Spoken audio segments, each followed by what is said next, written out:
Well, absolutely, Naledi. You go back to COP26 negotiations in Glasgow, where the issue of the just energy transition, was premiered by the world leaders. So the EU is one of the staunchest supporters of this particular initiative, where South Africa is trying to decarbonize its economy and making sure that they move away from the over-reliance from the coal, especially because we know that when you talk about climate change, so the coal, is one of the main contributors. So South Africa has really sought the partnership with quite a number of Western nations. And of course, EU as well is one of the very key players in this regard. So you look at the very strategic partnership between South Africa and EU. So one of the issues that is quite important is around energy. And we do know with the challenges facing the country currently, it is a very important issue given the very far-reaching implications in so many sectors of the economy. But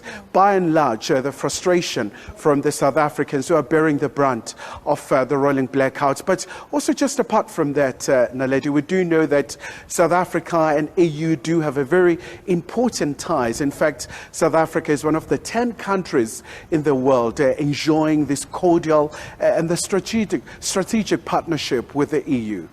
Yeah, and of course, as part of that partnership, a lot of the work is obviously going to be around trade and investment. I'm sure a big feature coming out of these discussions. And I'm keen to hear what South Africa really can benefit in strengthening those ties with the EU from an economic point of view, Khayelihle.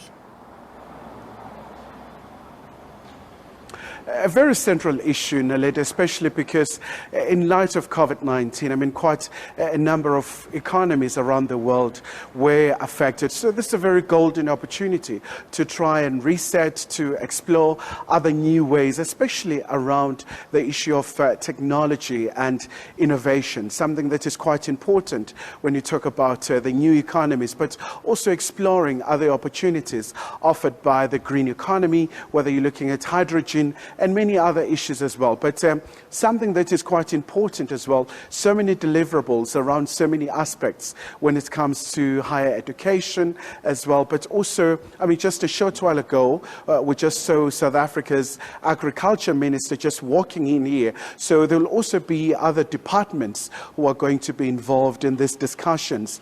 So it really just shows the gravity and the seriousness of today's engagement between South Africa and EU, because these are very important partners, especially in a very ever-evolving global space in light of the Russia-Ukraine conflict. And of course, this is quite a very thorny issue given EU's position and where South Africa stands, because currently, South Africa does have a non-aligned position, and the EU for the longest time they've been supporting Ukraine, providing weapons. So once again, this is going to be another opportunity, perhaps to try and engage with Pretoria, perhaps to see whether can they change their stance, and also talk about, because the Europeans, they talk about unprovoked aggression from the Russian perspective. But it's going to be quite a very important discussions between the two leaders. Yeah, it's going to be interesting to see if South Africa is able to in any way sort of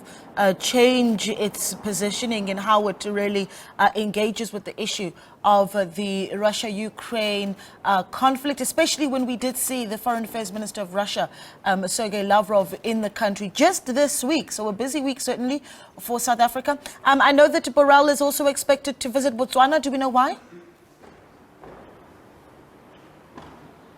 All right, Naledi, I'm just going to step out of the shot. Mr. Borrell, in fact, has just arrived in here, of course, with other leaders from the EU. Quite a very important moment.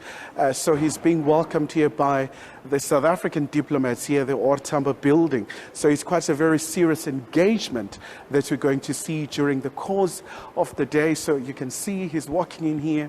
Of course, some commissioners as well are flanking him from the European Union as well. So it's going to be a very important moment for Brussels and Pretoria as they try to strengthen what is a very important relationship between South Africa and the European Union.